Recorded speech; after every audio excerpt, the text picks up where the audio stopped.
Lisa, a young girl with an unspecified age, travels through a surreal world where she tries desperately to escape something that consistently hunts and torments her. In hopes of finding a way to relieve herself from this living nightmare, she comes to a tragic revelation, crumbling her world in front of her. Hi folks, I'm R and welcome to the video. This game was suggested to me many times before, so it's finally the time to go over it. Keep in mind that I will only focus on Lisa the First in this video, as I have plans to cover the other installments in later videos. This video will have spoilers. With that said, let's begin. Lisa wakes up in her room, which is in a bad state of repair, with rubbish thrown all over the floor, having no other items for entertainment such as toys or books. Lisa mentions someone has taken everything, explaining that she did in fact had things before, but they were taken. As she leaves her room, she comes across a bearded man with a balding head, who's busy watching TV, paying no mind to Lisa and her existence. It's only when Lisa gets too close to the man when he, in an agitated, impatient manner, orders Lisa to go back to her bedroom, as if he can't stand the sight of her and doesn't wish to engage with her. This man, seemingly being Lisa's father, with no sign of her mother anywhere to be seen, seems to be neglecting Lisa and not showing interest in spending time with her. He also seems to be an aggressive drunk with a broken bottle next to him and several punch marks all over the walls with bloodstains on them.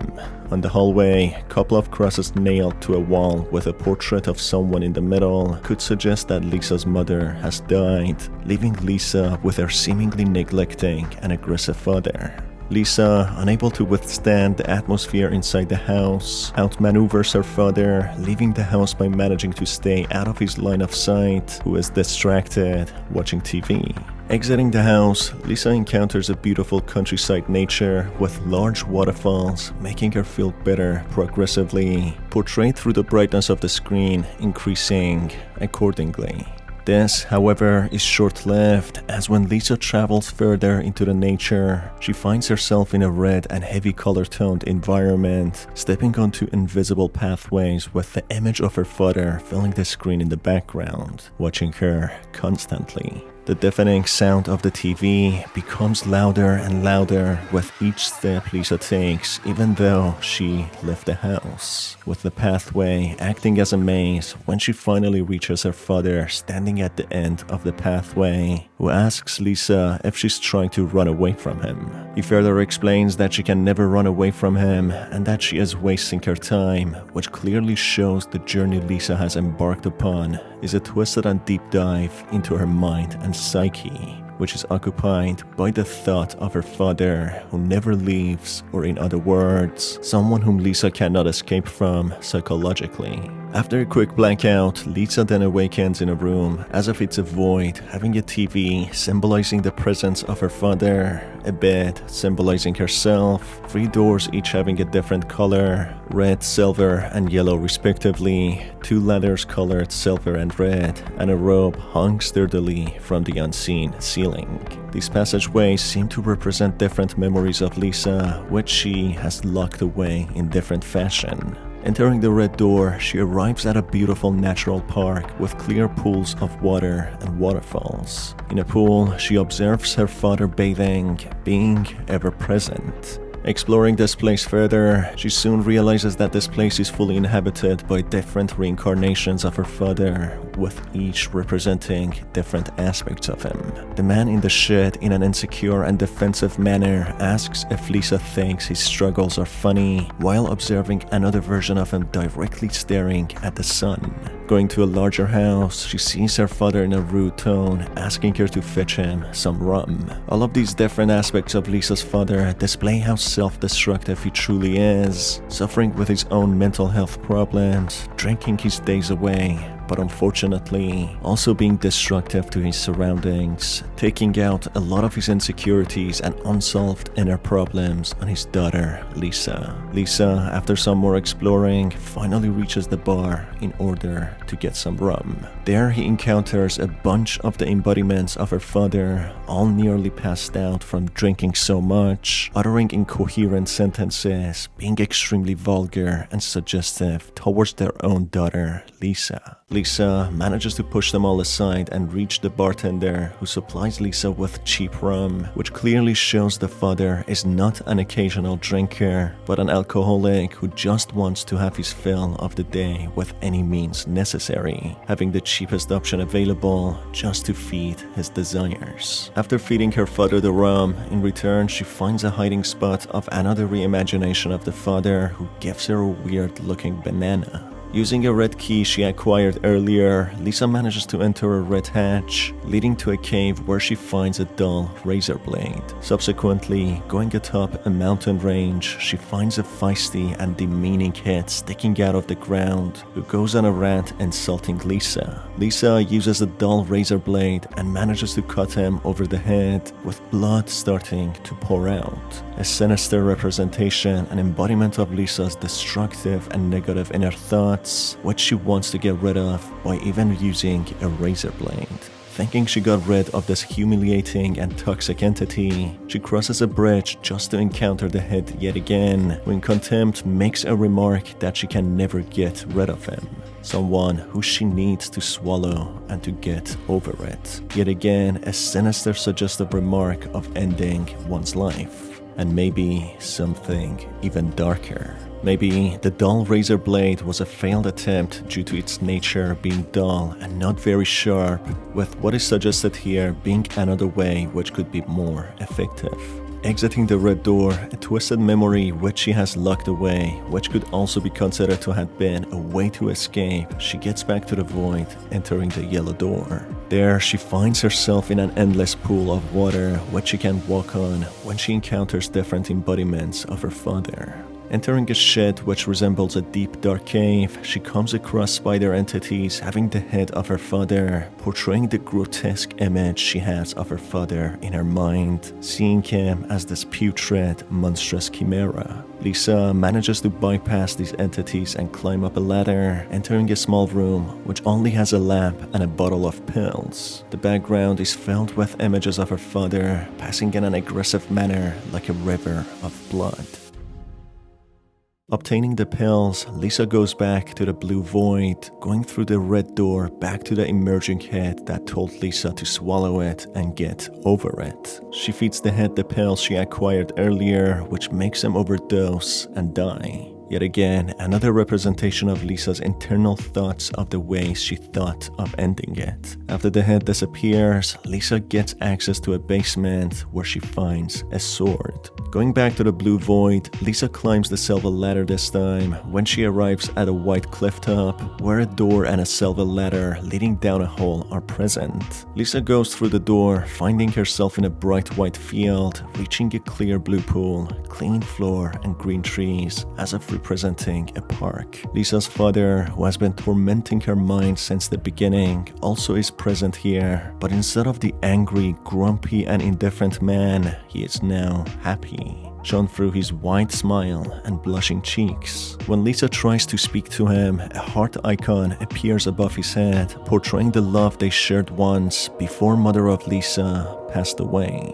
Going through a gap between two statues, the flower blossoms suddenly wither, resembling more of a masculine part than any plant, with the ground becoming bloody red and massive eyeballs emerging out of them, as if always keeping a close eye on Lisa and never leaving her alone. The trees also die out, with the pool having stale water and being slimy now. The once happy father is now having a monstrous face with holes on it, who moans in an inappropriate way when Lisa tries to communicate with him. Going down a stairwell on the ground, she arrives at a place where she finds a plastic bag. She decides to take this plastic bag and go back to the blue void. This time, Lisa climbs the red ladder, entering a cliffside, coming across a house covered in vomit and trash. Inside, she witnesses a disgusting scene of a house covered in bile and another embodiment of her father, who is fidgeting around, having a deformed face as if he's not himself, having long pointy things poking out of his face, uttering unintelligible sounds. Unable to talk to him, Lisa leaves the house and traverses across this world, where she observes a stale pool of water with disgusting slithering worms poking out, having the head of Lisa's father. Exploring the place further, she arrives at a house with multiple reincarnations of the father, surrounding a large body-sized cross, which in a way portrays the onset of when the father became the mess he is now. It is hinted that the father lost his will of life and his integrity after losing his wife, becoming the abusive father he is today, taking all of his anger and sorrow on Lisa, which slowly transformed him into the monster he is now, transforming this temporarily obtained destructive behaviors into habits as he couldn't move on from his wife's death. After finding a secret hatch, Lisa arrives at a cave resembling the shape of men's reproductive organ, which she finds the emerging head once more. The head informs Lisa that he will take her breath away when she covers the head with the plastic bag she found earlier, causing it to slowly suffocate. This is yet again another representation of Lisa's destructive thoughts or even attempts of ending it. After the head disappears, Lisa gets a VHS tape in return and subsequently returns to the blue void. The VHS tape is labeled as Tricky Rick, seemingly being the name of the emerging head. Watching the tape, a strange moody saxophone plays in the background with a crowd laughing when Lisa reaches Tricky Rick at the end of the way when she starts to speak with him. Oh, hi. My name is Rick. I like exploring caves. I like friction. Oh, and I'm a sensitive guy as well. But you already knew all that, didn't you? I hope to see you soon. Don't run far. I'll be waiting. This perplexing yet suggestive interaction brings the end of the VHS tape, with Lisa finding herself back at the blue void. She climbs the silver ladder once more, going atop the cliff, where she decides to climb down the ladder, leading to a hole. She finds the monstrous form of her father there, who gives her another VHS tape called Marty.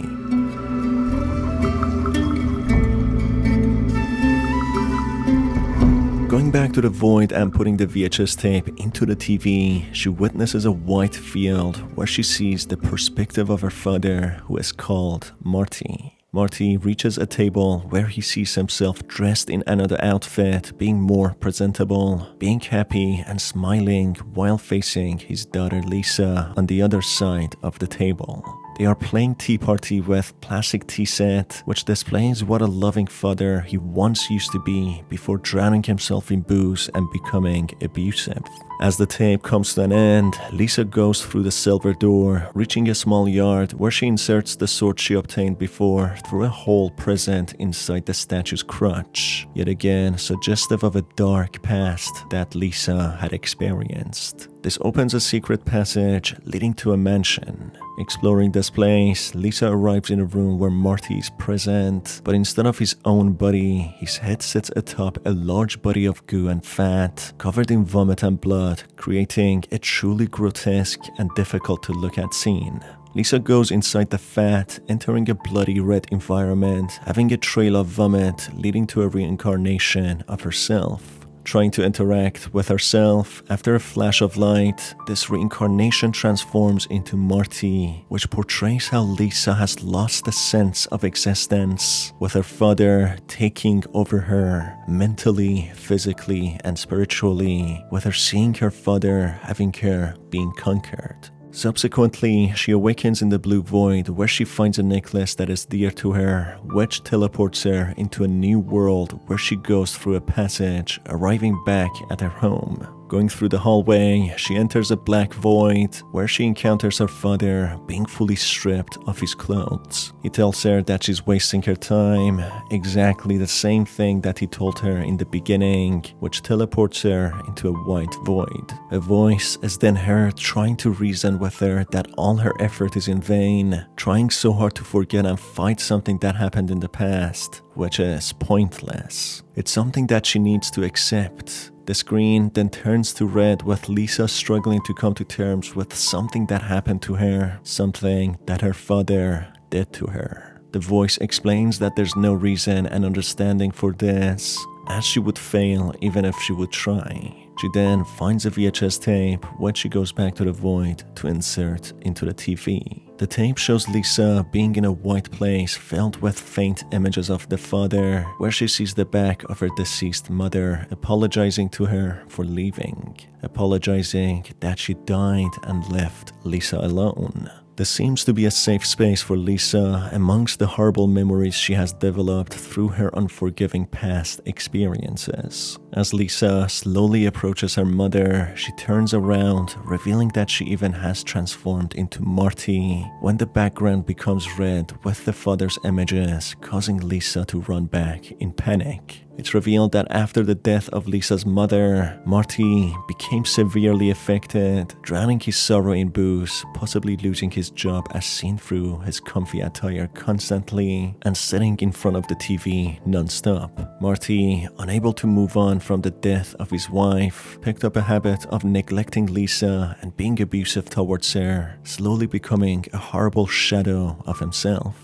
Eventually, feeling lonely, losing any last remaining self-respect Marty ever had, he starts seeing Lisa's resemblance to his late wife, approaching her in a drunken fueled evening with sinister intentions, molesting her and seeking intimacy. Marty, becoming a monster, develops a habit of regularly approaching his daughter with malicious intents, causing her to live in a nightmare, finding it difficult to differentiate between reality and fiction. Her entire journey is a deep dive in her tormented mind, where she sees his father as a monster who has taken over every aspect of her life.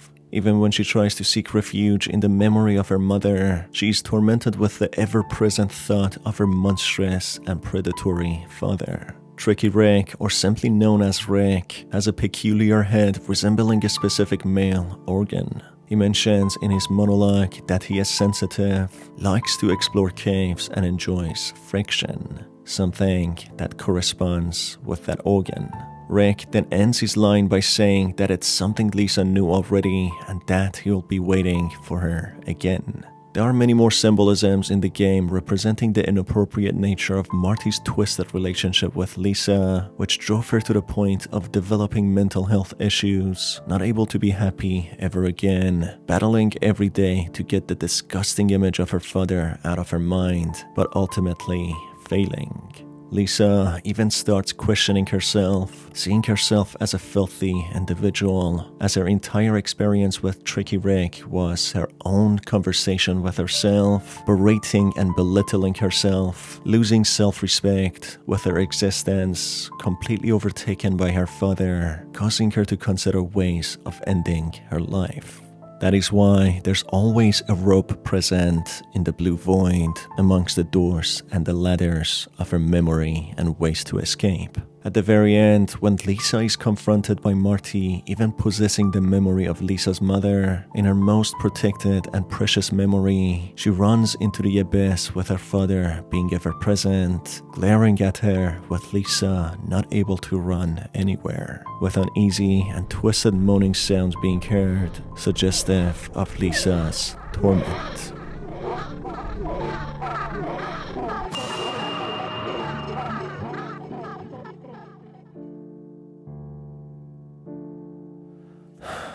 The game ended on a very bad note, and I know the sequels aren't going to be any lighter. However, I want to believe that there's always a positive way out of misery and unfair punishment for those who don't truly deserve it. It's been your host, Star. Thanks for being here, folks, and I hope to see you on the next video. Take care.